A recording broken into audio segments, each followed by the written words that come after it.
যেই মানুষটা আপনার দোষ, যেই মানুষটা অন্য মানুষের দোষ আপনার কাছে বলবে, আমার কাছে বলবে, আমার দোষ সেই মানুষটা যে অন্যজনের কাছে বলবে না, সেটা কোনো গ্যারান্টি আছে?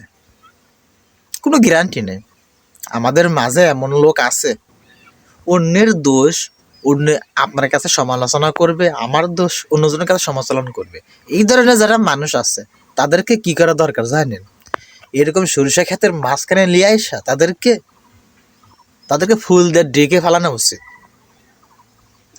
ফুল দিয়ে যদি ডেকে ফেলানো হয়, অন্তত সেই ফুলের গ্রানটা নিয়ে যদি সেই মানুষটা যদি একটু যদি তার যদি হুঁশ ফেরে।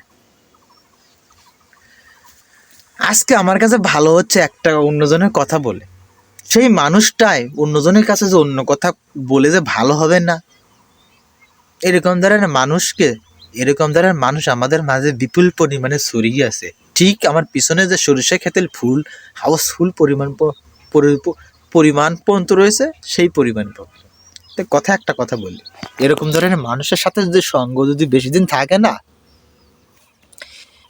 এই ধরনের মানুষ যারা আছে, এরকম মানুষ যারা আছে তাদের সাথে যদি সঙ্গ যদি থাকে, তাদের সাথে যদি রিলেশনশিপটা যদি থাকে, তাদের সাথে যোগাযোগশিপটা যদি থাকে, তাদের সাথে ভালোবাসা যদি আদান প্রদান হয়, তার চেহারা না দেখে যদি কোনো কিছু না খাওয়া হয়, তাকে ছাড়া কিছু যদি ভালো না লাগে, তারে ছাড়া যদি কোথাও যদি চলতে না পারা যায়, সম্পর্ক বাদ দিয়ে দেন। এরকম ধরনের মানুষের সাথে সম্পর্ক রাখলে পারে আপনি সেই মানুষটির কাছে এমন একদিন হয়ে এমন ভয়ঙ্কর রূপ ধারণ করবেন, সেটা আপনি বলতেও পারবেন না। এটা আমার ব্যক্তিগত আমি ভাবে কথা বলতেছি। এরকম ধরনের মানুষের কথা অন্যজনকে যে বলবেন, সেটাও কিন্তু বলা যায় না সহজে। তার কিছু একটা মানুষের কথা বলি শোনেন। একটা মানুষের কথা যখন সমালোচনা কেউ করে, সেই মানুষটার সমালোচনার কথা যখন অন্য মানুষের কাছে বলা যায়, কখন? তার যদি সীমাবদ্ধতা অতিক্রম না করে। কিন্তু এমনও কিছু কথা আছে, সেই কথা কথাটা নিজের কিন্তু বলতেছে আরেকজনের কাছে, সেই কথাটা সেই ব্যক্তি বলে, সেই ব্যক্তির কাছে অনেক লজ্জাবোধ মনে হয়। বাস্তব আছে, আশেপাশে এরকম অনেক ঘটনাই আছে। এমনও ভয়ঙ্কর রূপ তারা নেয়, সেই কথাটা অন্য ব্যক্তিকে, অন্য মানুষকে, আর পাশে মানুষটাকে যখন বলবো, তখন বলতে চাই, ভয়ঙ্কর রূপ নেয়, বলতে পারি না। ঘটনা সত্য, ঘটনা বিন্দু পরিমাণে কোনো সন্দেহ নাই, বিন্দু পরিমাণে কোনো ভুল নাই, তারপরও সেই কথাটা বলা যায় না, বলতে নিজের কাছে খারাপ লাগে। কথা সত্য হওয়ার পর ভয়ঙ্কর রূপ নেয়, যে মনে হয় জঙ্গল থেকে কোনো হিংস্র প্রাণী এসে যদি খেয়ে ফেলে।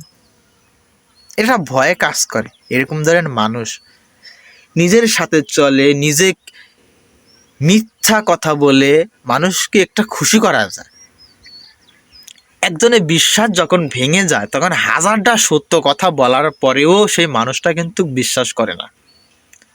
একটা মিথ্যা কিছু সময়ের জন্য যদি মেনেও না, ঘটনা সত্য, কথা কেন মিথ্যা, আর সত্য যতই হোক, পরে কিন্তু সেই মানুষটা বিশ্বাস করে না। তো এরকম ধরনের যেসব মানুষগুলো আছে, তাদের সাথে আমার মনে হয় না চলি। তাদেরকে এই যে ফাঁকা জায়গায় বসে আছে, তাদেরকে সরিষার ফুলের মধ্যে রাইখা দিলে, যদি ঘিরানো, যদি প্রকৃতি ঘিরানো, যদি তাদের লাকের মধ্যে ছেঁদা দেয়, সব কটা ছেঁদা দেয় ঢুকে যদি যায়, একটু ভালো হয়, তেমন কা ভালো। আর না হলে এরা ভালো হবে না। ভালো হবে কেমন করে?